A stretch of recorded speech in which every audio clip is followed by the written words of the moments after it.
Hello and welcome. It is time for The World This Week. 7 days for Paris-based correspondents, 1 hour with us. Craig Kapitas of Quartz and the Atlantic Group. How are you, sir? Smiling through the apocalypse. Okay. And Elisabeth Moutet, columnist for the Sunday Telegraph. How are you? Hello, very well. France 24's Douglas Herbert. Evening. Evening. It was morning before. Now it was morning. We and don't sleep. Stefan de Vries, Paris correspondent for RTL4, Dutch broadcaster. Thank you for being with us. The World This Week, where you can always join the conversation throughout the week on Facebook and on Twitter. You can find us at François F24. Let's begin with this distress call out of Denver, Colorado. I'm tired of Barack Obama and Mitt Romney. That's why you're crying? Oh, it'll be over soon, Abby. Okay? The election will be over soon, okay? Okay. Oh. Well, Abby, at the risk of upsetting you, I must warn you, we're not quite finished with Barack Obama and Mitt Romney.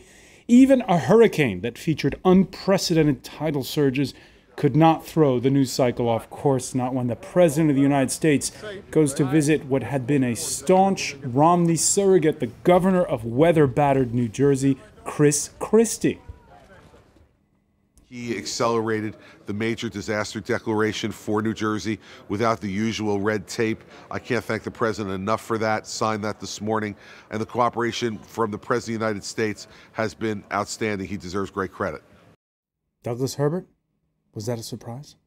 Coming from Chris Christie, who, as we know, has been a staunch backer of Mitt Romney, a little bit of a surprise. I mean, what Christie and Barack Obama both had in common this week is they basically said the election be damned. All that really mattered, put the storm victims first. That is what mattered. Politics was off their radar, at least.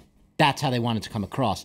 It was unexpected for Chris Christie to do that, and there was a lot of speculation. What did he have ulterior motives? Is he thinking of 2016? Does he want to run? All of these different scenarios in the back of the mind. But when push comes to shove, if you don't want to be cynical about it, you could just say, listen, he was a governor in a frontline state that was perhaps suffered the worst devastation from this hurricane, and he was genuinely appreciative of a president who, unlike the predecessor George W. Bush, who we saw with Katrina, actually was there front and center saying, you call me any time of day or night or whatever. Here's my number in the White House. I'm there for you. I'll release the cash you need. Agreed, Craig Kapitas? Yeah. America has become so jaundiced that everything has to be politicized. Obama did what a president was supposed to do in a situation like this, and Christie did what a governor is supposed to do. And if you listen to the reports coming out of New Jersey and Staten Island and other parts of New York, one wonders if the job is really being done. There's still quite a few people. I mean, this is the United States of America. Americans don't expect this kind of thing to happen to them. If you look at what's going on in Staten Island right now, the response has not been robust. You hear people saying, we can invade Iraq in one day and bring in hundreds of tons of equipment, medical supplies, MREs under gunfire, but they can't do it in a same quick time on their own backyard. And this is what we're hearing from a lot of people there. I'm sure they're doing their best, but is their best good enough right now? All right, we'll pick up on that point. Certainly, some political cartoonists do retain a tinge of cynicism. Steve Sack, depicting for Minnesota's Star Tribune newspaper what he dubbed Hurricane Christie there, while New York area Daily Newsday's Walt Handelsman offers a nod to the cancellation of Halloween trick-or-treating. As you see Chris Christie there saying, yes, Halloween's canceled, and no, this isn't a costume. Of course, it wasn't a full-fledged endorsement. And Elisabeth Moutet, we did get one, though, from the mayor of New York, who 4 years ago endorsed no one and was a former Republican. Well, I mean, he's not really a Republican, and he is not very popular in New York. And in many ways, not very popular. He's been re-elected twice. He's been re-elected twice. Yeah. He was elected 3 times overall, but he's not terribly popular, and so he's sort of caught the climate change card, and he's playing it for all it's worth. But also, it's Bloomberg to some extent. Bloomberg, he's doing this because it's almost a hobby. His real job is to be a media mogul and a multi-billionaire, and so he does basically what he wants, which is why he's not really a Republican and he's not really a Democrat. But when we talk about Christie, I mean, what was interesting was Bloomberg said no to Obama, thank you very much, you don't need to come to New York, thinking, this is more hassle than it's worth because New York gets all the attention. New Jersey doesn't get all the attention. It is not a state that people think of very often, and then with mixed feelings when they do. And so Christie was quite right to get the spotlight and the help in New Jersey, because that was exactly what his state needed. So in terms of feeling the urgency and what was needed, it was a perfectly good choice. And then Obama delivered, because he could certainly, when the president calls you up, you do cut through the red tape. And it was very nice to and very savvy of Christie to say Obama helped. But think what Romney said in his debate. He said, I reproached Obama not to have passed any law, any policy, especially not Obamacare, in a bipartisan way. And I have worked with Democrats throughout my tenure as governor of Massachusetts. And in some ways, Christie was more Romneyite than Romney. Stefan de Vries, do you agree? Yeah, it's the first time I hear Annelies Witmuth criticizing a billionaire. Usually she loves them, but that's another thing. This is absolutely not true. This is absolutely not. I can list tons of billionaires I really do not like at all. Be careful, we do have tapes. I think it's a pity to see that we're surprised about the fact that such a disaster apparently can overcome bipartisan contrasts or conflicts, because that's, in my opinion, the biggest problem of the United States in these days, or in the last decade maybe. Everything has to be a matter of Republicans against Democrats. Maybe that's one of the reasons why the country isn't doing very well. And it's a pity that we have to... I think Chris Christie was really sincere in thanking the president, and he had no political agenda. Well, that's my analysis from here in Paris. But I think it's nice to see that for once the whole bipartisan humbug was put aside. Impressive images out of both New Jersey and New York. Craig Capitas mentioning the problems in New York City that continue to this day. There's even a debate over whether the mayor made the right decision to stage the New York City Marathon this Sunday. On Twitter, Robert said, "Why not? My place of birth has a mayor with a fleet of personal private planes and helicopters who decries now climate change." Well, the marathon starts on the Staten Island side of the Verrazano Bridge, Staten Island home to at least half of the 20 killed so far in New York City. That's the start line of the marathon. The New York Post devotes its front page to the finish with this headline, which we can show you now: "Abuse of Power."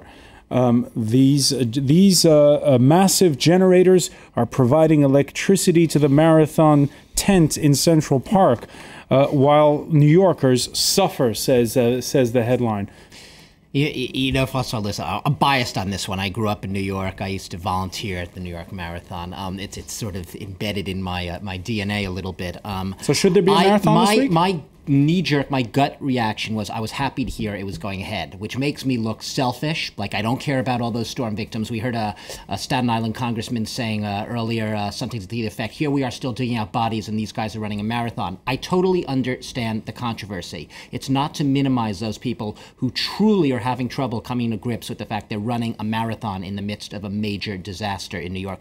But I also think that there's a big argument to be made, and it is that cookie-cutter argument about New York's resilience. And I think there's something to be said, even psychologically, about staging this event. You remember after 9/11, they did run the marathon. It is a giant morale booster, and yeah, it is an economic booster. You can't ignore the money, the cash, $340 million for the New York economy. I, for one, am supporting the marathon. I don't want that to be taken as a blanket statement that I do not feel great empathy for the storm victims. I don't think it has to be one or the other. I think both can happen.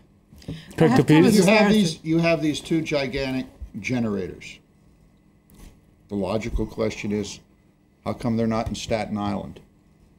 If they can have two generators at an event sponsored by ING, United Airlines, Nissan, under this rubric that it's going to generate X amount of dollars. ING and the Rudin family are giving $1.6 million money. You cannot money. Eat money. The only thing they can do with money in Staten Island or elsewhere is burn it for heat.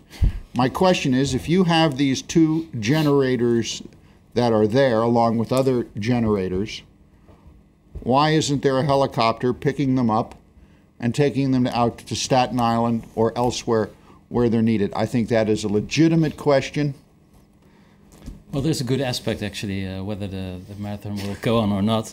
There are over 2,000 Dutch people who will run the New York Marathon next Sunday. So that means next Sunday there will be 2,000 experts on rising sea levels and flooding management. So that's actually good news for New York City. I have covered this marathon, and I'm completely with Doug on this one. I think it is a synonym of New York, of the New York spirit, and I also think that kind of spirit is very important. It's the spirit of the Blitz. It's life goes on, and you don't let the things sort of get you down, and I think it changes the general attitude of everything. We know that the sponsors are not so stupid as to not make comparable or matching sort of donations or higher donations, because otherwise their image would suffer. So in terms of even self-interest, we know that it's going to help. The other thing is, marathon is the name of a battle. The whole race is the story of one man bringing Athens the news of the victory in the battle. So this is not just entertainment. It's got an old history. That race has a history, and I think it's very fitting that it should be raced today. Well, the irony. You correct me if I'm wrong here, Doug, but you're wrong. I am wrong. The marathon goes through all the boroughs.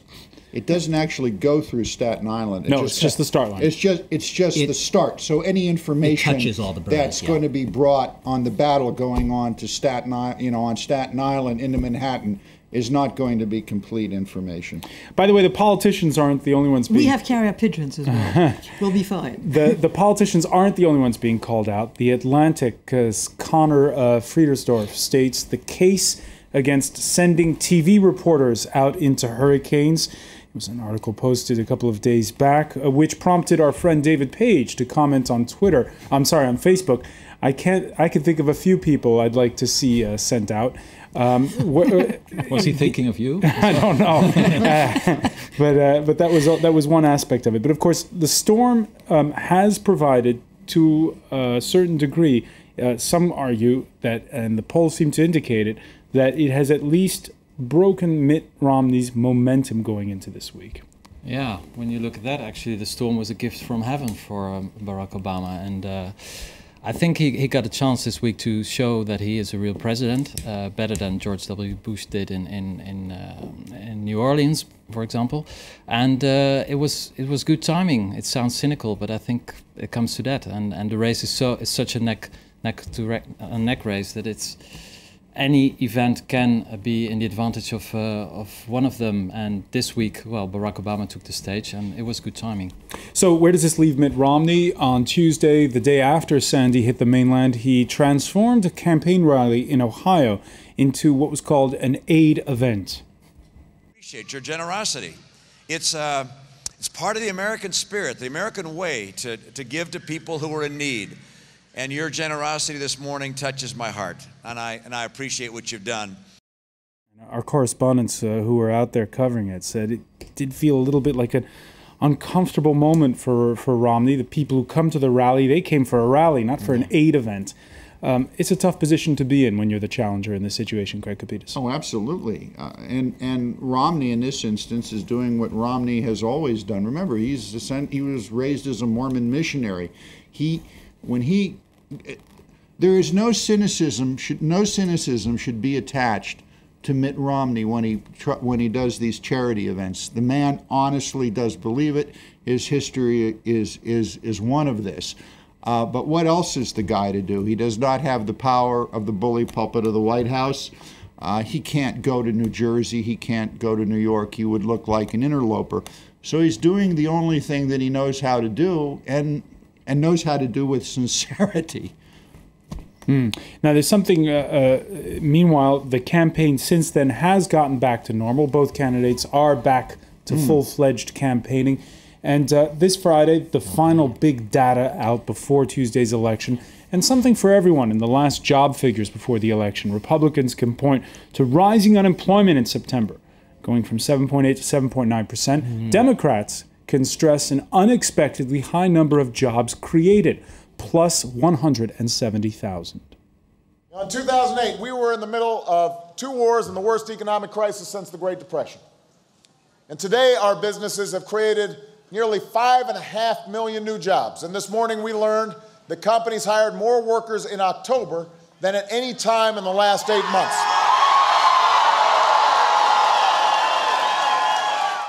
I mean, this was the last big sort of economic whopper before the elections. The unemployment number, the fact it didn't go up above 8%, because that's a symbolic threshold. So that right away is good news. The Obama campaign team was just hoping it was going to remain below that 8% level.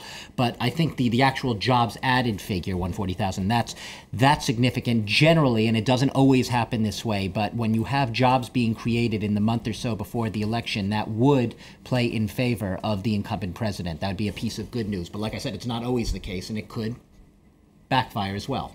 And Elisabeth Moutet, final word on this?